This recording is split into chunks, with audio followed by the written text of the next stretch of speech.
Welcome to Let's Therapy, where we get real and raw about your mental health, faith, and blended family. We're your hosts, counselors Scott and Vanessa Martindale. Now let's therapy. Hey guys, welcome back to Let's Therapy. We are your hosts, Scott and Vanessa Martindale, and we are so excited you're here with us today because we're going to tackle an issue that is huge. We're going to talk about trust and trust issues. Well, specifically, we poll our audience a lot, and this was one of the questions that our audience wanted to ask us. And it was, what are some trust issues that can arise from leaving a previous marriage and entering a new one? And this was probably from someone, maybe they're single, they're beginning to date, maybe they have children, but they're beginning to blend. And so some of the trust issues that can arise from leaving a previous marriage and entering a new one, obviously trust and commitment. I mean, I think that's a big one. You've gone through the just awful experience of having a divorce, someone that you love dearly. That relationship is no longer alive, so to speak, and you now are stepping possibly into a new relationship and understanding that the person that maybe you are beginning to date or that you're going to get engaged to, there could be some trust issues around the commitment. Are they going to stay?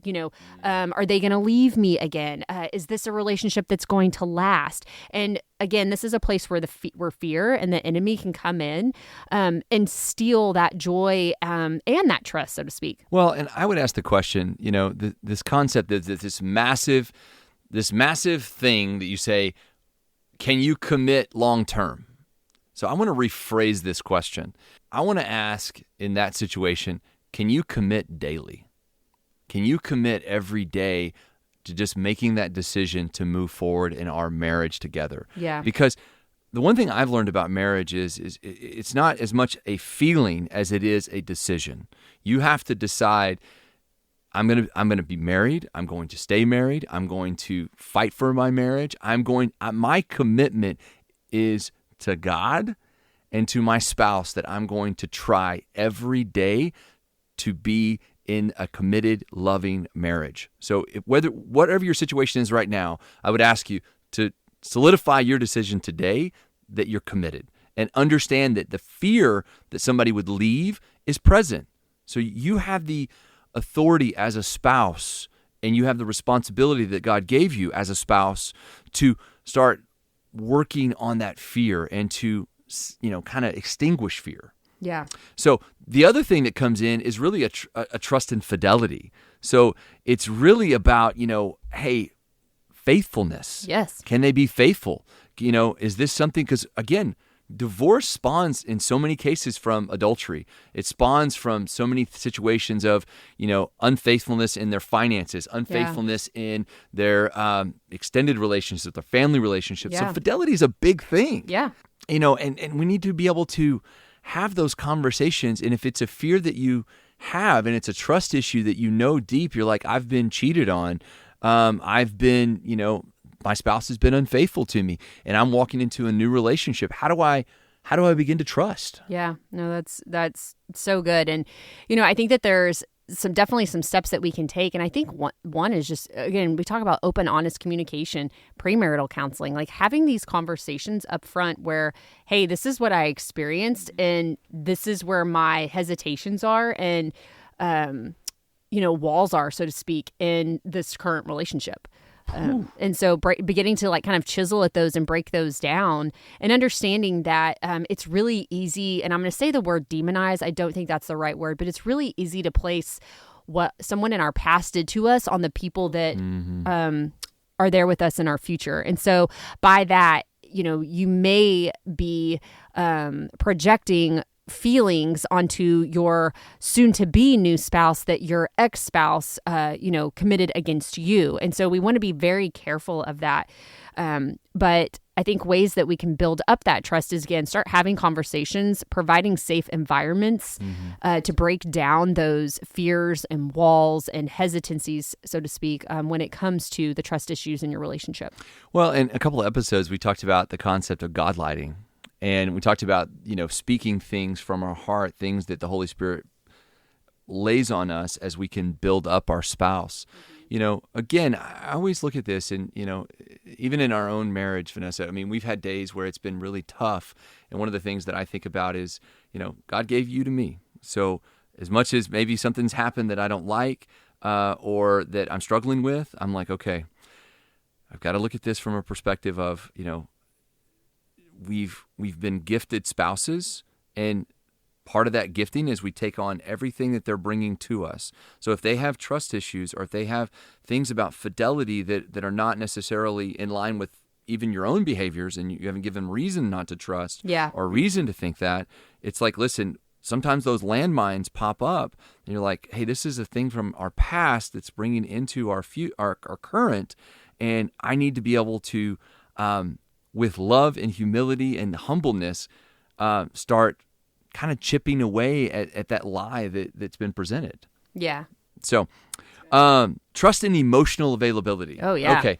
So, I think when I say that, people think about women having trust of emotional availability, but I do believe it goes both ways. Oh, yeah. I think that there's, everybody thinks about marriage and they think, well, men think about sex and women think about emotions. Yeah. That's not necessarily true. And I've said this before, men are very emotional creatures as well. Yeah. And the one thing that we've learned about each other is that I'm probably more emotional than you've thought. Yeah. I would say sometimes you're probably more emotional than I am. 100%. Oh, yeah. I am very physical nature to me is great, but I am so tuned in emotionally. And when we get really busy, I'm the one who gets my feelings hurt more than you do. Oh, by far. By far.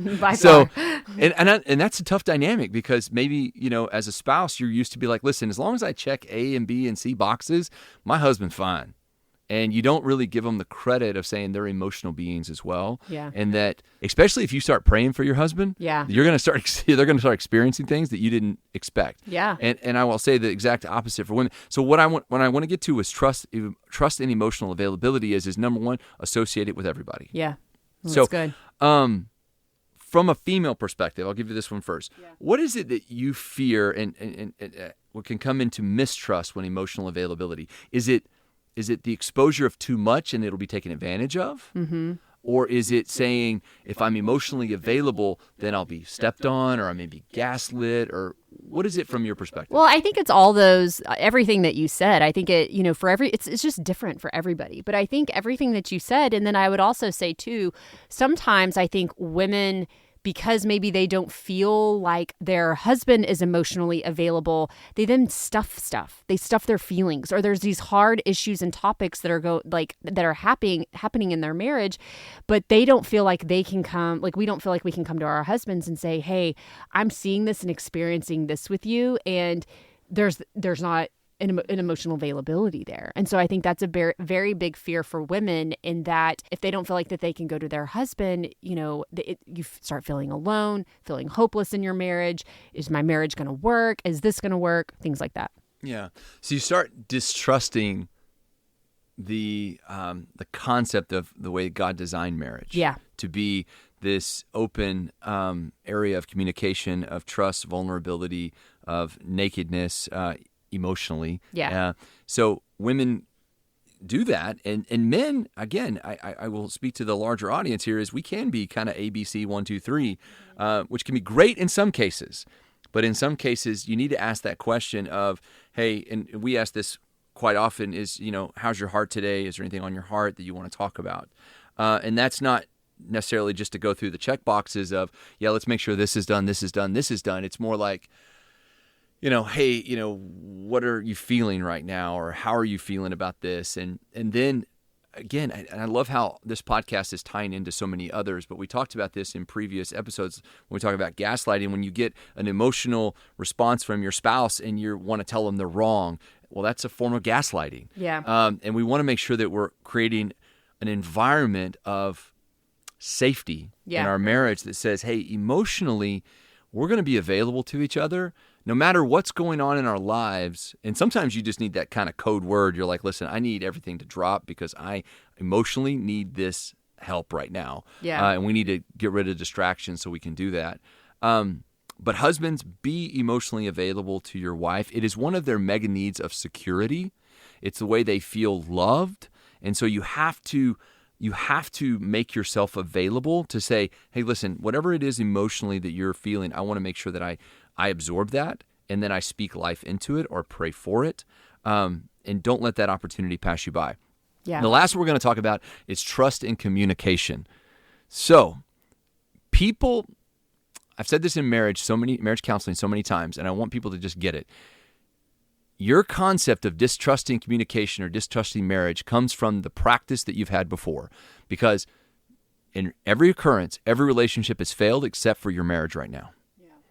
And that's just a mind-blowing concept that, hey, everything that I've learned has not taught me necessarily to be successful right now. Yeah. When we talk about trust and communication, it's the trust that I'm communicating with fidelity, with truthfulness, with honesty, with love, and I'm not trying to do something to coerce or to manipulate you or to elicit a reaction or make you feel guilty. These are things that come into communication. No, so good.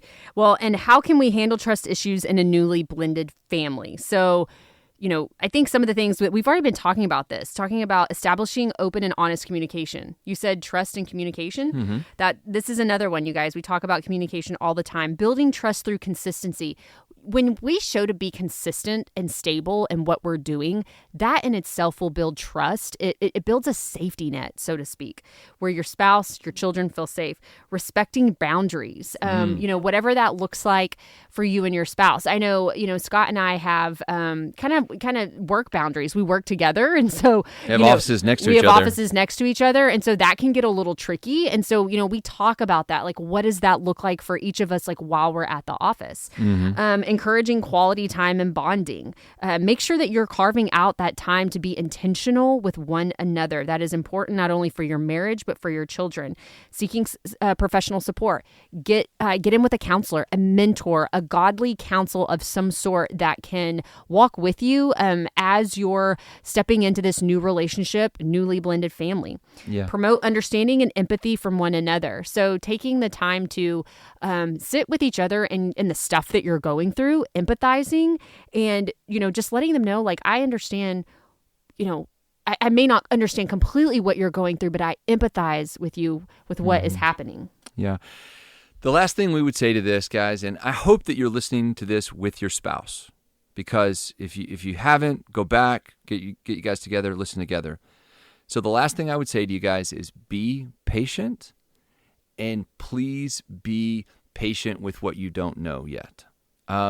You're working through this amazing concept and biblically breathed union of marriage. So be patient with each other that you don't both know how to do it right every day. But express this to each other and say, I'm committed to learning. I'm committed to trying every day to get better. I'm going to mess up, and I just want you to forgive me when I do. And the next day I'm going to wake up and I'm going to try better. And I'm going to try to do this as good as I can every single day. Proverbs 3:5-6 says, trust in the Lord with all your heart and lean not on your own understanding. In all your ways, submit to him, and he will make your path straight. So, translation, trust God, lean into him. You don't know exactly what to do, but he can make a pathway to a great, fulfilling marriage. Absolutely. Guys, thank you all so much for joining us. We'll see you next week on another episode of Let's Therapy. Be blessed in all that you do.